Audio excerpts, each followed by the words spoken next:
I think it's about time that we give ourselves a reminder on how to brush hand-tied extensions. There's a few things you have to remember when brushing out any type of beaded row foundation. Number one, start at the bottom. You're gonna hold your hair like this. You're gonna make sure that you start working through everything from the bottom and working up the hair strand. Second thing, hold on to your attachment points. When you are brushing, now I'm wearing one row of Invisible Bead Extensions, and I'm going to place my opposite hand over the row to just provide stability so that I'm not yanking on those attachment points. So I'm gonna continue brushing like this. The last thing you can do is you can move away your natural hair and make sure that you get right up to the weft line, but again, protect it, hold on to it. So I'm gonna put my finger right there and I'm gonna get up a little bit higher, but I am not going to drag those bristles through the row. It can cause looping, it can cause damage, it can cause pain. We don't want that.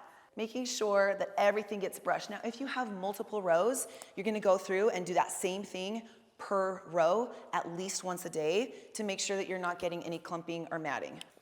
Go get my favorite brush.